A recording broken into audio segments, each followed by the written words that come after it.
Assalamualaikum warahmatullahi wabarakatuh. Waalaikumsalam warahmatullahi wabarakatuh. Alhamdulillah, alhamdulillahi rabbil alamin. Assalatu wassalamu ala absarasil wal mursalin wa ala alihi wa sahbihi rasulillahi ajma'in. Ashhadu an la ilaha illallahul malikul haqqul mubin wa ashhadu anna muhammadan abduhu wa rasuluhu was-sadiqul wa'dal amin. Allahumma salli wa sallim wa barik wa karim ahzanul nabil karim ihdinil ladzi min jamalika wa innal ladzi min jalalika wa innahu min kitabika wa tahirin wal mujahidina amma ba'du ibadullah wa ittaqullah. Bersyukur kita kehadirat Allah dengan mengucapkan alhamdulillahi rabbil alamin atas segala limpahan karunia rahmah dan hidayahnya, sehingga pada waktu dan kesempatan ini kita bisa beribadah kepada Allah dengan bertolabul ilmi. Bersalam kita tidak akan pernah kita lupakan. Marilah sama-sama kita sampaikan kepada junjungan kita Nabi Allah Nabiul Akhirul Zaman Rasulullah Muhammad sallallahu alaihi wasallam. Atasnya kalimahnya kita kalamkan dengan membacakan Allahumma sholli ala sayyidina Muhammad wa ala ali sayyidina Muhammad. Jemaah grup 1 yang dirahmati Allah rahimakumullah.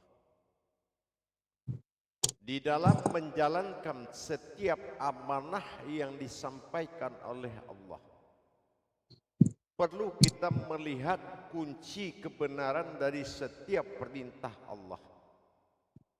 Tanpa kebenaran, setiap perintah Allah itu akan menjadi suatu kebatilan di dalam pelaksanaan perintah tersebut. Apa puncak kebenaran dalam setiap perintah? Terjadinya kenyataan seseorang umat bertuhan kepada Tuhannya yang bernama Allah. Itu puncak kebenaran. Tapi apabila kebenaran ini yang tidak menjadi wajib bagi seseorang beribadah kepada Allah, maka kebenaran lain tidak akan menjadi sebuah kebenaran, tapi hanya sebatas kebaikan. Kebenaran puncak dari segala kebenaran itu yang dikatakan hubungan Baitullah dengan Allah disebut dengan hubungan tauhid. Berhubungan seseorang dinamakan tauhid kepada Allah, berarti dia telah mentauhidkan dirinya kepada Allah. Kenapa namanya tauhid berhubungan dengan Allah?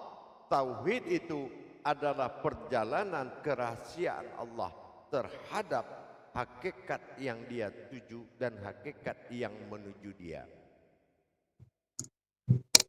Banyak sungguh sekarang kita lihat dalam 5 rukun Islam yang kita lihat dan ketahui selama ini. Awal pertama sekali Allah menempatkan syahadat pada rukun Islam. Artinya awal itu adalah yang wajib. Pertama adalah mengenal Allah dengan seyakin-yakinnya, dengan jalan tauhid.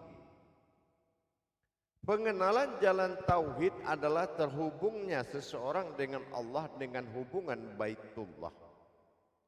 Kalau Baitullah, dua batin Allah ini tidak berhubungan, belum dikatakan ada umat dan Tuhan dalam setiap perintah yang dilakukan.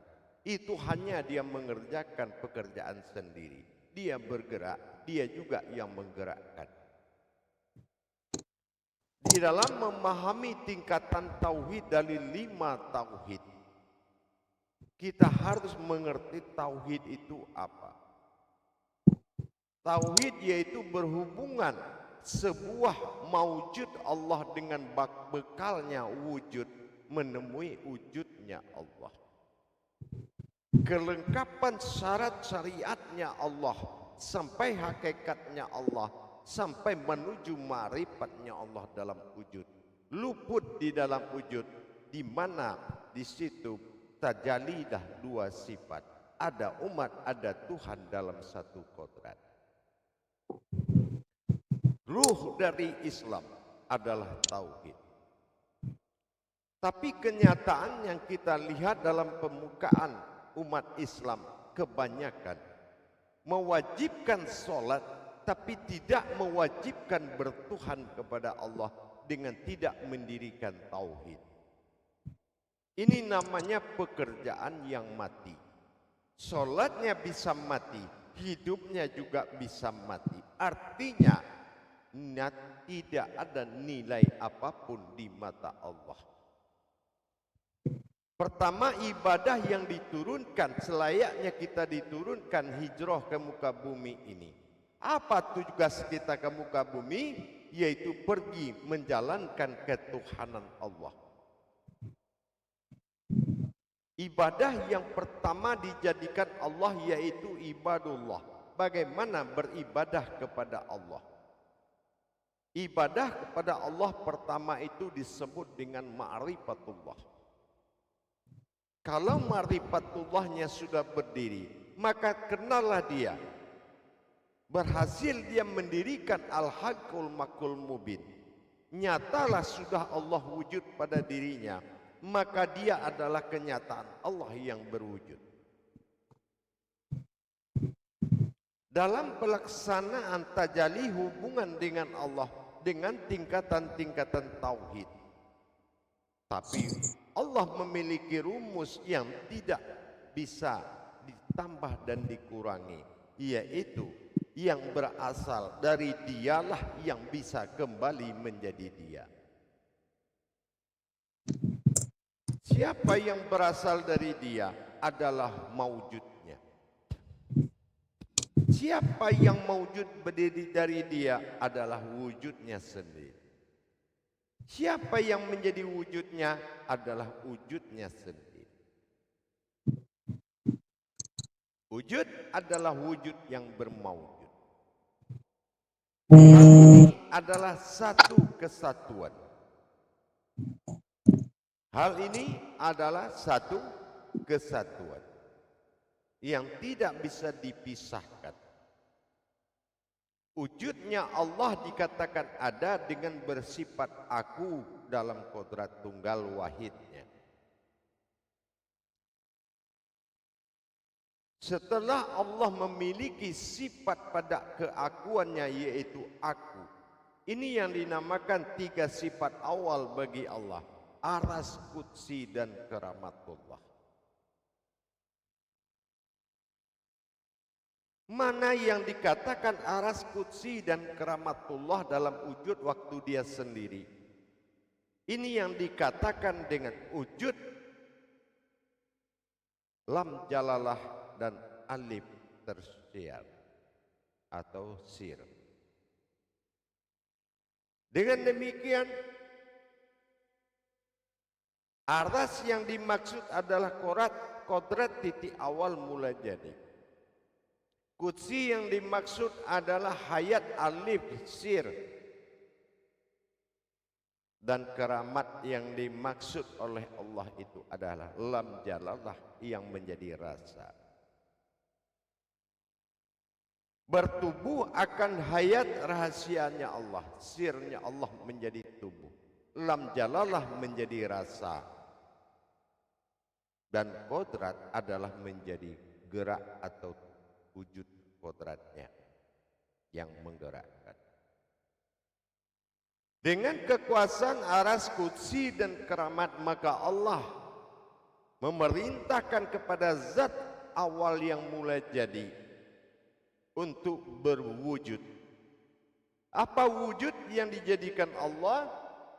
Sir, kodrat yang ada pada wujud aras, kursi dan keramat diwujudkan oleh Allah dalam bentuk awal mula jadi, yaitu awal yang menjadikan semuanya, batin, zat dan nur. Batin, zat dan nur adalah satu kesatuan yang berawal batin, asalnya zat. Zat mendirikan sebuah nur, yang akan nur menjadi suatu hayat alam, dan zat akan menjadi kodrat yang hayat, dan batin yang akan menjadi wujud. Maka dengan kodrat yang awal semuanya mulai jadi, penyebab semua terjadi, maka dijadikanlah oleh Allah. Pertama yang dijadikan kepada maujudnya sendiri, batin berwujud menjadi kodrat, zat mewujud menjadi iradat, dan nur mewujud kepada hayat atau bernama ilmu. Maka nyatalah sudah zahir Allah pada ilmu. Zat awal yang dijadikan, maka diwujudkan oleh zat itu sebuah zat alam bernama kunal, nur awal mula jadi. Maka terjadilah sebuah maujud. Maujud itu dinamakan hayat yang berdiri dari asalnya nur, yang disebut dengan nur yang memuji kepada zatnya, disebut nur Muhammad. Karena tidak akan mungkin memuji, dan siapa yang akan dia puji, maka disatukan dua zat tadi.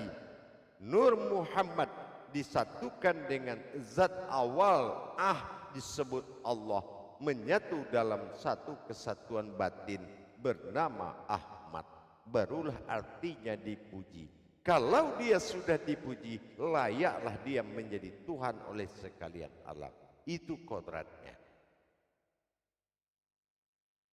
Tapi apakah memang kodrat iradat ilmu yang zahir ini yang akan menjadi Tuhan? Bukan. Yang akan menjadi Tuhan adalah aku ingin menjadi Tuhan. Kembali kita melihat awal titik jadi yang pertama. Tiga rahasia lam jalalah yang ada pada kodrat wujud aku, inilah yang akan masuk bertajali ke dalam batin zat dan nur menjadi wujud. Berarti sudah 6 kodrat.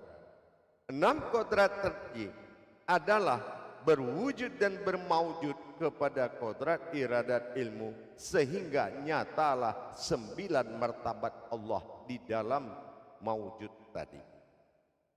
Martabat Allah inilah yang dikatakan zahir, yang bernama sifat diri pantulan.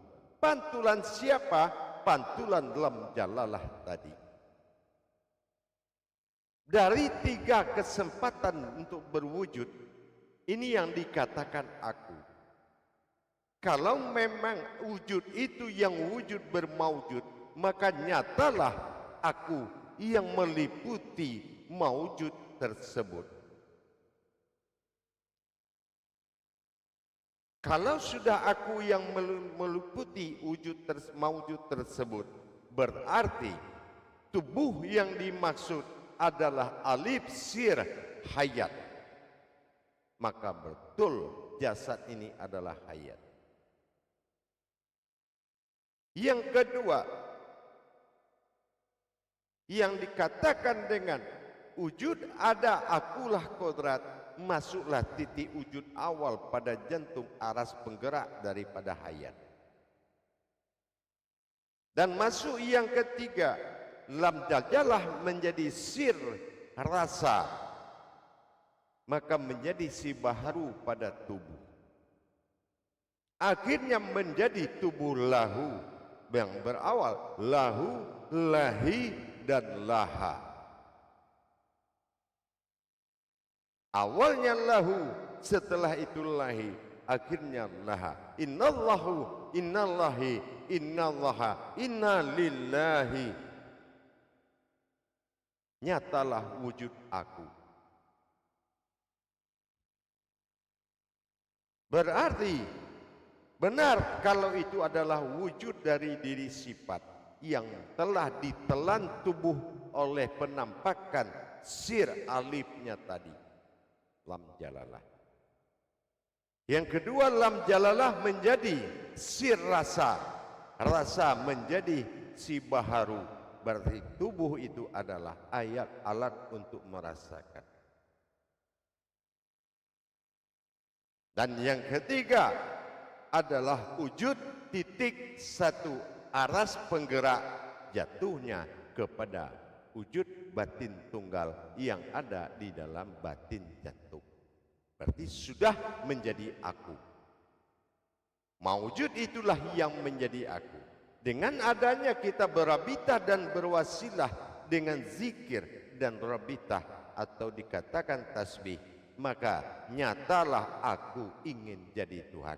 Dan telah kita perjalankan, nyata sudah dia menjadi Tuhan, sembahan dari sekalian alam. Dalam perbuatan tajalli tersebut, disinilah Allah menitipkan suatu nur ma'in, yaitu sebuah yang maha. Nur ma'in adalah kodrat maha bagi Allah.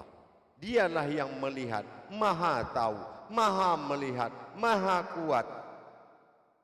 Itu nur ma'in, sebuah pandangan yang memiliki kekuatan. Berbeda dengan nur ma'ni, hanya memandang tapi tak memiliki kekuatan. Dengan demikian,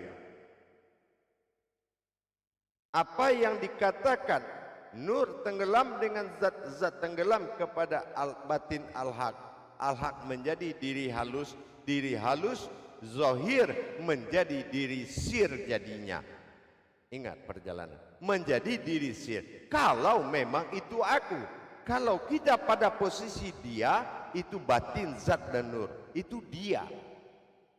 Kalau aku kembali kepada tiga wujud awal tadi, aras, kursi dan keramat, kalau dia masuk, dia akan menjadi aku. Tapi kalau dia menyaksikan, maka kodrat itu akan menjadi dia, batin zat dan nur di dalam wujud Muhammad. Tetapi kalau aras, kursi dan keramat bukan wujudnya Muhammad, Muhammad berwujud Adam dan berupa-rupa aku dalam wazir. Wazir adalah penampakan diriku sendiri. Kalau Muhammad diserahkan kodratnya kepada Adam, Adam bukannya Nabi Adam. Adam adalah sebuah kodrat perjalanan Allah dan Muhammad. Alif dal mim, itu Adam. Dengan zohir yang dia serahkan, maka Adam inilah yang berwujud karena dia zohirnya Muhammad. Itulah yang menjadi Muhammad bin Abdullah. Tapi zat kunal yang berdiri, yang meliputi sir Allah, itu yang akan menjadi Muhammad Khadim Az-Zadi.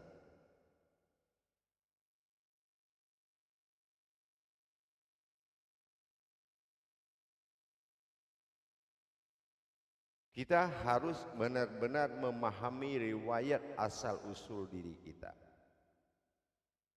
Diri adalah Tuhan awal asal-usulmu terjadi dikala wahid tunggal pada waktu itu. Sesungguhnya manusia itu sudah kujadikan sebelum aku menjadikan semuanya. Dikala itu dia belum memiliki wujud apapun. Berarti siapa yang ada di wahid waktu itu, inilah yang muncul di ahad waktu sekarang. Ingin melihat waktu itu, lihatlah masa sekarang. Tapi di kala itu kamu belum memiliki apapun. Ini yang terjadi wahid dan ahad.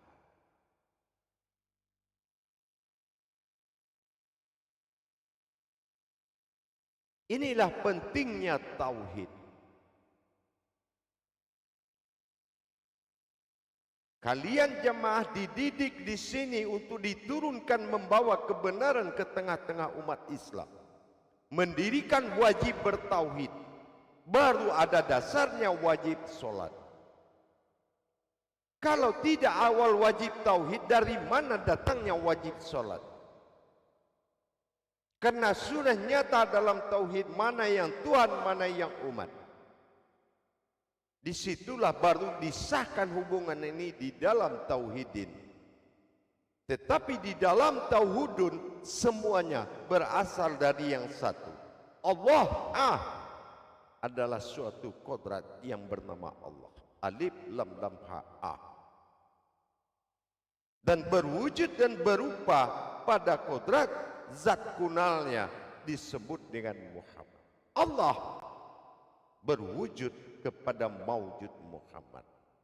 Dan Muhammad adalah zahirnya Allah. Tetapi itu adalah nama jabatan, yaitu tahta ketuhanan bernama Allah, tahta keumatan bernama insan. Itu tahta. Tetapi akulah yang berwujud Allah dan bermaujud Muhammad. Aku kembali kepada wujud tunggal.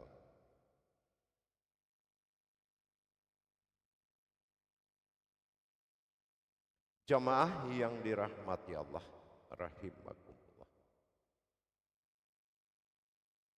Lantas bagaimana diri yang hayat, sir rahasia, dan tubuh lam jalalah yang menjadi rasa? Dari mana dasar munculnya zahir itu? Zahir itu adalah saripati dari hayatnya Allah dan batinnya lam jalalah yang disebut dengan wujudnya kulimah la ilaha illallah. 7 nur yang ada berwujud kulimah yang menyatu di dalam kodrat, yaitu saripati dari hayat, sir, alif, dan kodrat lam jalalah yang menimbulkan kulimah Allah.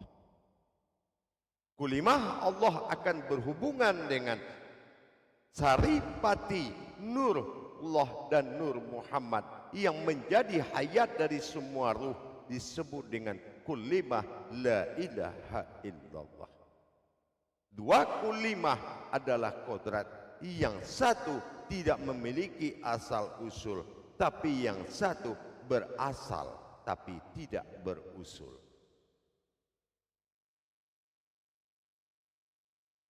7 nur itu kita lihat pada posisi jasad kita. Di dalam kulit, daging, urat dan tulang terbentuk 7 cahaya, 7 warna. Maka di dalam kodrat manusia terdapat saripati kulimahnya Allah, yaitu kulimahnya la ilaha illallah yang meliputi sekalian alam. Maka kalau sudah diperjalankan tingkat tauhid demikian, dari wujud kepada wujud, wujud itulah yang maujud. Ini ada aku. Kenapa Allah katakan aku dalam prasangka umatku? Apabila kamu bisa menghadirkan hanya sebatas kodrat batin zat nur, maka kamu dipanggilnya dia dengan modal hanya kodrat fanafilah wal baqaumbilah. Ini digunakan kepada puncak ibadah yang tertinggi, yang tidak berurat dan tidak berdarah. Kalau hanya kamu sebatas beribadah dengan kodrat amaliyah, maka tertinggi kodratmu adalah mawujud Allah yang terlihat oleh semua ruh pada alam ini, yaitu kodrat iradat ilmu. Kodrat adalah jantung, iradat adalah rohani, dan ilmu adalah penampakan jasad. Paling rendah segitu.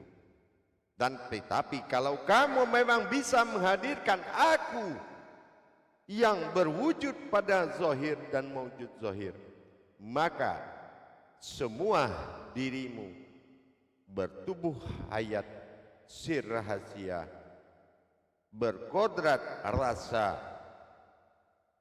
dan beraras kepada wujud awal jantung. Maka itu dikatakan tubuh lahu. Kalau hanya ditubuhlahi, sifatnya itu hakikat.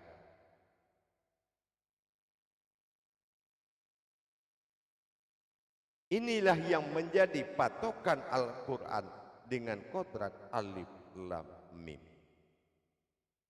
Kalau sudah Allahu alam benar, kamu telah membaca dirimu sendiri yaitu Al-Quran, barulah Al-Quran itu membawa berkah ke dirimu.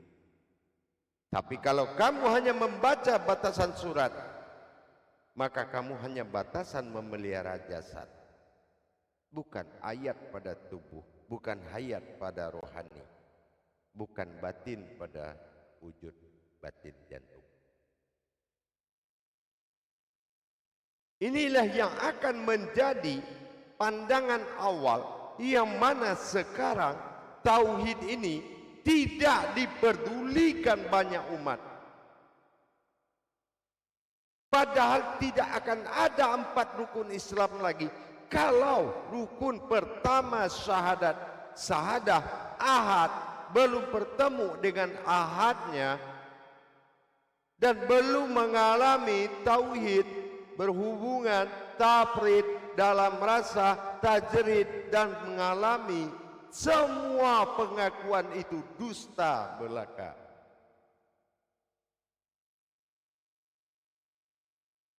Ini yang menjadi beban.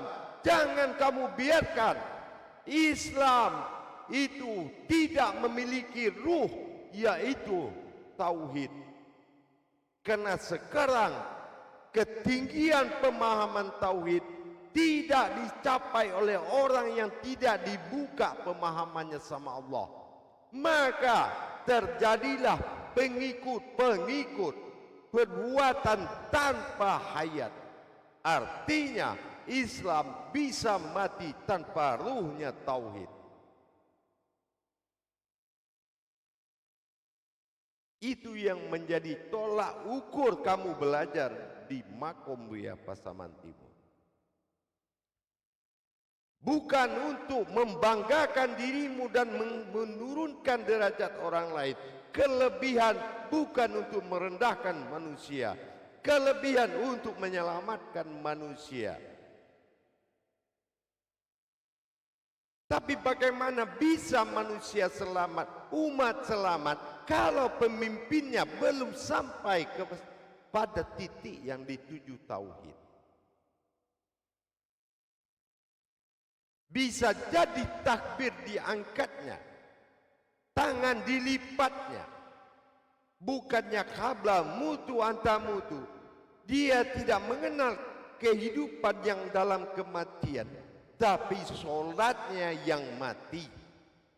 Karena tauhid dirinya belum bersandar kepada Allah dan dirinya belum bertauhid kepada Allah. Selamatkan mereka cepat dengan adanya ilmu yang terijab di dirimu.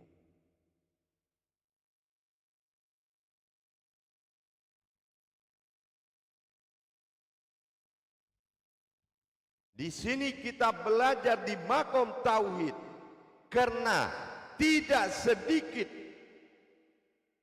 Islam kehilangan tauhid kepada Allah.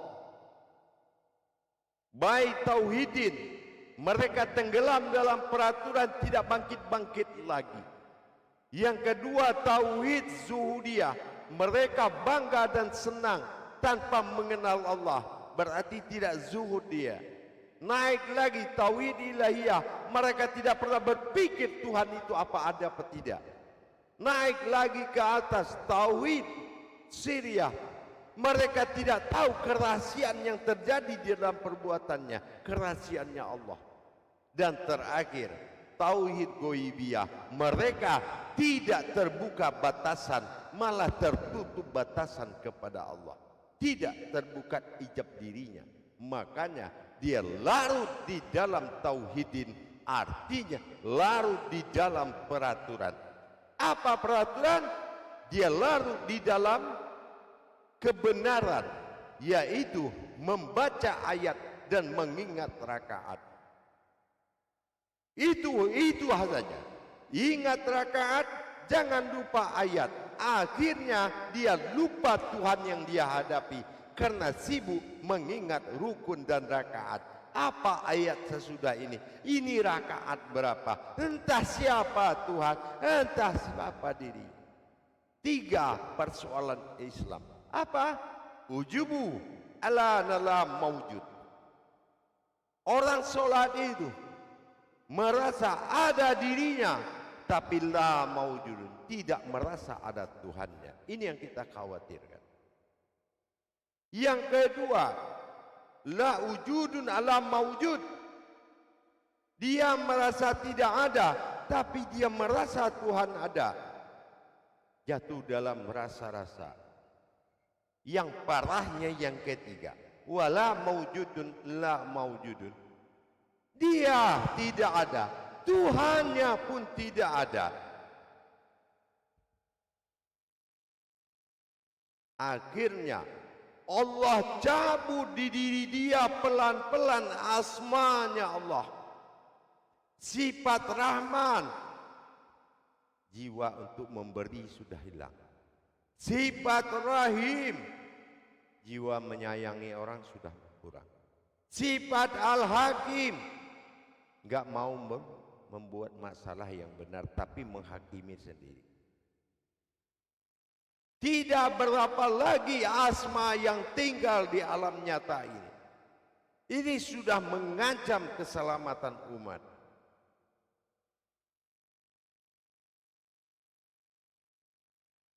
Dengan gugurnya tauhid di tengah-tengah Islam. Allah hanya untuk diakui, Muhammad hanya untuk diakui. Bisakah kita bedakan zat yang dibagi dua tadi menjadi dua? Kalau ada kata wujud, ada kata maujud. Wujud itulah yang berwujud dan bermaujud. Tidak ada pemisahan. Iman bukan hanya untuk mengimani. Iman itu untuk diperjalankan. Din Islam dal memperjalankan. Alif pada Allah, nun diri kita, ayat. Dia memang berjalan dari berdiri sampai sujud, tapi ibadahnya jalan di tempat. Kemana yang tahu? Siapa yang tahu? Yang datang ke masjid, yang datang ke musala, yang pura-pura tahu, yang mendengar dari orang lain disampaikan kepada orang yang tidak tahu. Ini mengancam keselamatan. Namanya Islam. Islam itu artinya selamat.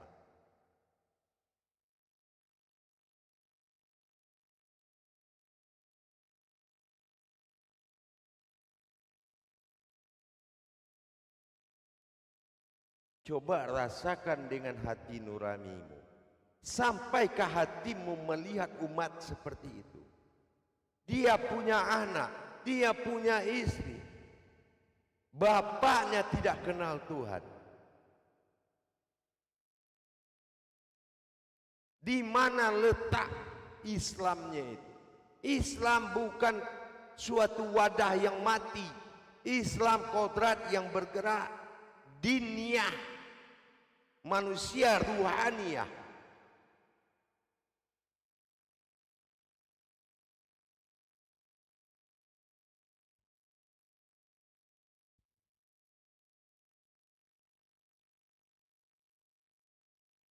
Jamaah yang dirahmati Allah rahimakumullah. Saya yakin dan percaya kalau hatimu yang bicara, tidak ada yang susah. Tidak ada gunung yang tinggi, laut yang dalam. Kalau hatimu butuh Tuhan. Dan jangan kamu ingkari perjalanan Tuhan. Sesungguhnya perjalanan Tuhan itu adalah dirimu sendiri. Ihdinas siratal mustaqim. Kamulah ihdinas sirat, rahasiaku yang berasal dari manusia tersirat, mustaqim, yang dibuat oleh keyakinan oleh Allah dan kepercayaan, maka kujadikanlah engkau.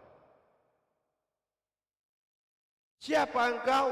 Engkaulah titian siratal mustaqim. Siratal lazi. Siratal lazi itu adalah kamu. Jalan tersirat. Nah, aku, an, batin, am terlihat. Ta'ala adalah Tuhan, ihim berwujud diri. Itulah asal usulmu dari wujud Tuhan, batin yang diperlihatkan, hak daripada Allah Ta'ala.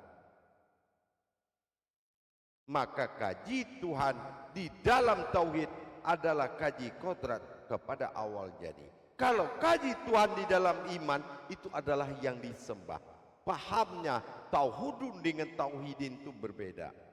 Maka jangan bicara tauhudun kecuali kamu dengan Tuhan. Tapi tauhidin adalah iman yang harus diperbaiki oleh tauhudun.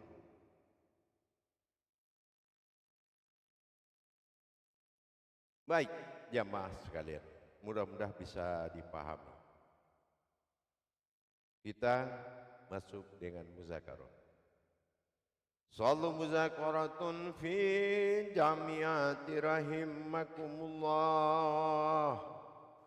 La ilaha illallah wallahu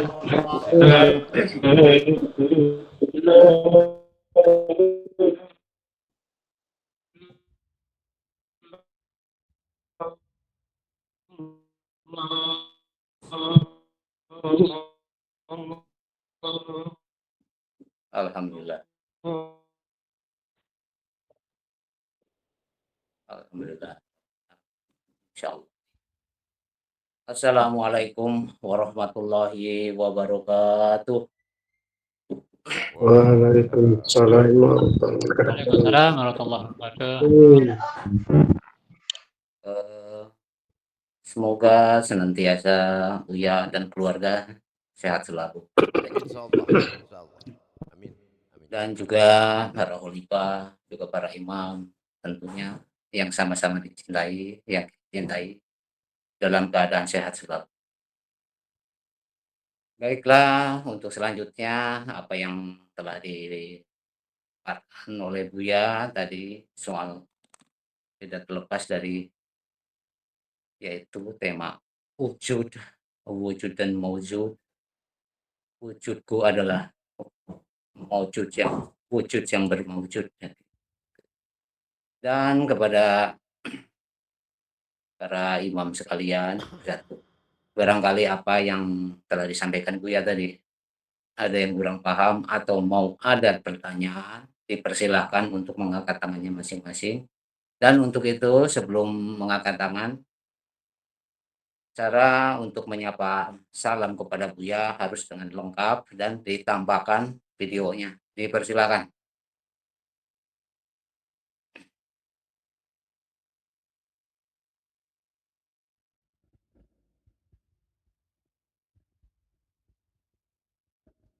Silakan untuk pertanyaan. Dan insya Allah pertanyaan untuk yang pertama kali yaitu kepada Pak Imam Asep, dan mohon kepada Imam Hamsin untuk yang kedua kali. Silahkan Pak Imam Asep untuk dilanjutkan. Assalamualaikum warahmatullahi wabarakatuh. Waalaikumsalam warahmatullahi wabarakatuh. Sehat selalu Buya. Insyaallah. Amin ya. Saya mohon penjelasan lebih jelas Buya. Muhammad itu zatnya Allah yang disebut zat tunah Buya. Apakah begitu? Sementara wujud ahadnya Allah itu adalah zat tunalnya. Nah, ini bagaimana kaitannya dengan tadi disinggung wahid dan ahad itu Buya. Mungkin itu mohon pencerahannya Buya. Assalamualaikum warahmatullahi wabarakatuh. Waalaikumsalam. Waalaikumsalam warahmatullahi wabarakatuh. Zat itu Zat kunah adalah kodrat daripada alif lam lam ha ah Allah.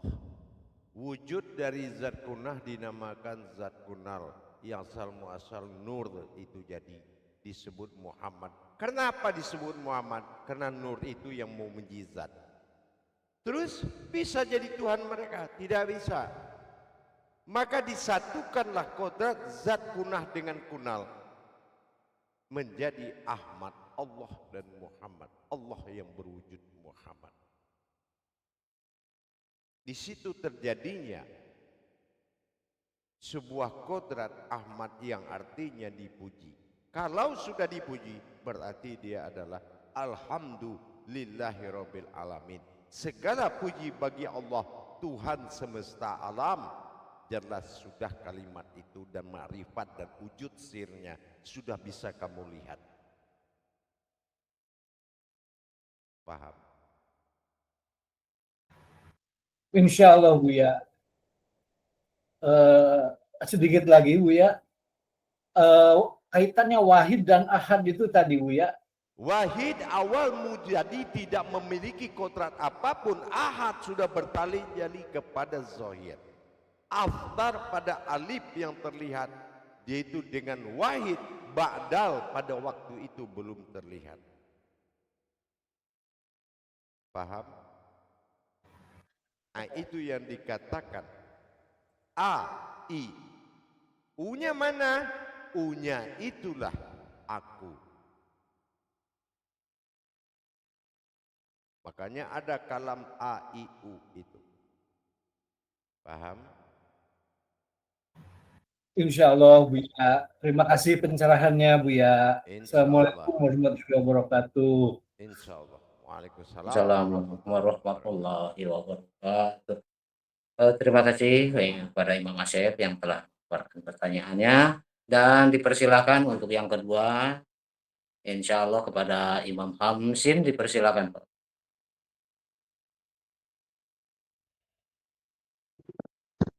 Terima kasih Juru Tablik atas kesempatan. Assalamualaikum warahmatullahi wabarakatuh Buya. Waalaikumsalam warahmatullahi wabarakatuh.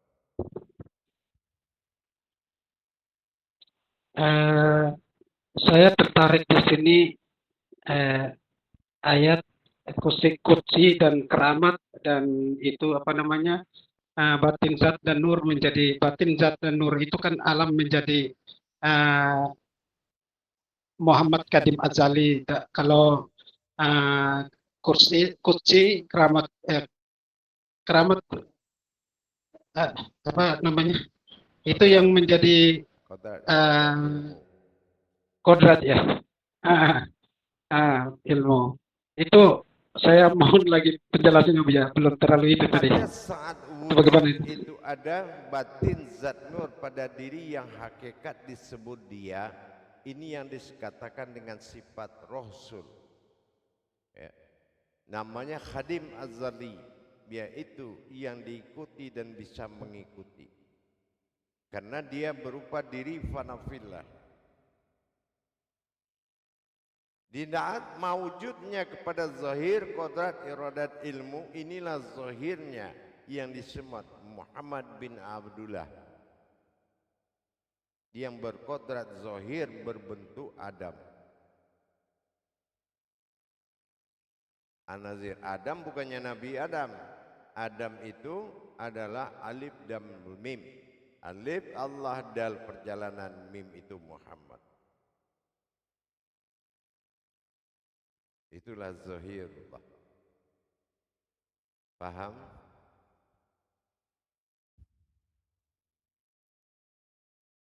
Allah Bu ya, insya Allah. Kalau satu lagi, kalau kodrat zat kodrat apa itu yang keduanya tadi itu Bu ya?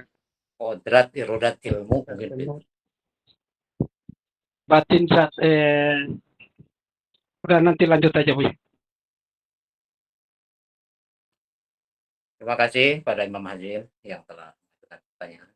Dan untuk pertanyaan selanjutnya ya insya Allah kepada Imam Lalu Muhyiddin tadi yang ketiga, dipersilakan Pak Lalu Muhyiddin. Assalamualaikum warahmatullahi wabarakatuh. Waalaikumsalam warahmatullahi wabarakatuh. Insyaallah Pak Juru Tablik. Assalamualaikum warahmatullahi wabarakatuh Buya. Waalaikumsalam warahmatullahi wabarakatuh. Semoga Buya tetap sehat walafiat bersama keluarga. Amin. Insyaallah. Di dalam kita mengenal rukun Islam yang kelima ini Buya, seperti Buya yang berkalam tadi itu, yang perlu kita pahami di sini adalah yang pertama, yaitu syahadat. Tentunya bagaimana di dalam syahadat ini cara memperjalankan diri Buya untuk lebih jelasnya supaya singkat dan supel Buya supaya tidak terlalu lama, supaya insya Allah caranya untuk berhubungan ini di dalam syahadatnya ini Buya. Cuma itu Buya. Assalamualaikum warahmatullahi wabarakatuh. Baik. Di situ tadi sudah saya sampaikan, hanya maujud yang bisa kembali kepada wujud, wujud bisa kembali kepada wujud awal mula jadi. Periksa dirimu mana yang maujud, siapa yang maujud. Di dalam yang maujud itu siapa yang berwujud. Di dalam berwujud itu siapa wujudnya. Nah nanti itu dikaji ya. Insya Allah luar biasa. Alhamdulillah sedikit tapi bermakna. Assalamualaikum warahmatullahi wabarakatuh. Insyaallah. Waalaikumsalam warahmatullahi wabarakatuh. Terima kasih kepada Imam Lalu yang telah mengajukan pertanyaan ya. Dan untuk selanjutnya dipersilakan kepada para imam semuanya untuk mengangkat tangan. Dipersilakan.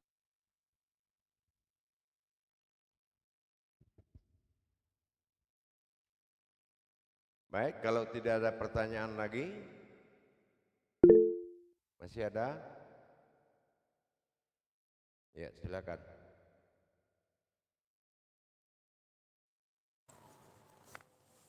Assalamualaikum warahmatullahi ta'ala wabarakatuh ayah. Waalaikumsalam warahmatullahi wabarakatuh.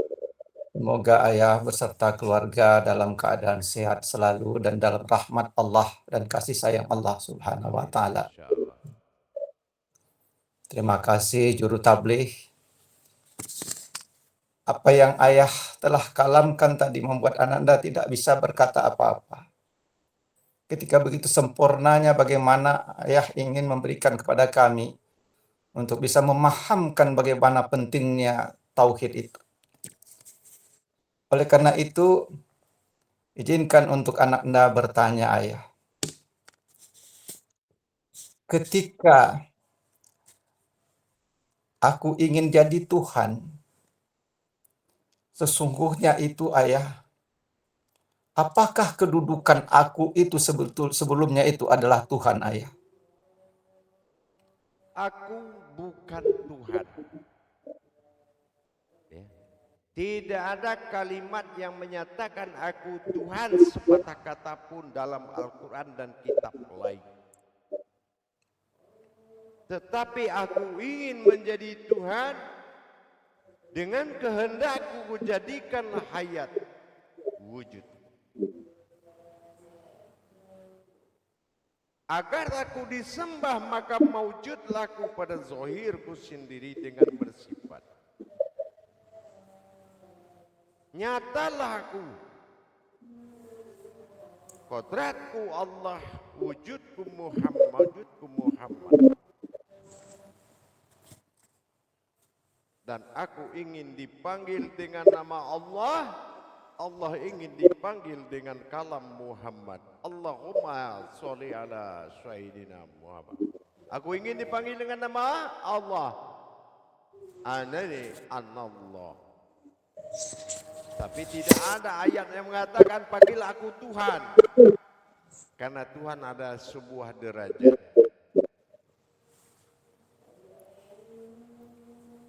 Paham jemaah? Paham ayah. Lalu ketika aku ingin dikenal itu ayah, maka aku wujud dan aku wujud dan maujud. Lalu ketika aku ada pada diriku sendiri, karena aku memperjalankan diriku untuk menjadikan keakuanku. Oleh karena itu ayah, di sini ada dua. Ada aku dan ada dia. Apakah sesungguhnya aku dan dia ini akhirnya akan menjadi satu ayah? Kalau kita melihat kata aku, kata dia, balikin saja. Siapa dia? Dia adalah aku. Tanya jawab yang sudah mutlak itu. Aku ini adalah dia. Loh, siapa dia ya Allah? Dia itu adalah aku. Gitu, paham? Jadi dengan demikian, disitulah duduknya aku tergantung prasangkamu itu ayah. 3 posisi. Mau hanya menjadi Tuhan sekalian alam, mau menjadi rahmatan fil alamin, ambil yang maujud. Menjadi diri hakikat, wujud, ambil yang kedua dengan batin zat nur. Mau menjadi aku awal mula engkau jadi, maka ambil wujud. Wujudkan aku dan maujudlah aku. Tinggal engkau menyaksikan. Cukuplah engkau jadi saksi bagiku. Paham? Kata-kata kunci terakhir yang bisa memberikan kami suatu batasan sehingga tidak ada lagi yang ada selain dia ya, selain dirinya. Akhir kalam saya untuk menetapkan keyakinanmu, aku tidak bisa dikenal dengan cara apapun kecuali aku mengenalkan diriku, dan diriku itu adalah kamu. Baik, kita ketemu 10 menit lagi. Assalamualaikum warahmatullahi wabarakatuh. Waalaikumsalam warahmatullahi wabarakatuh.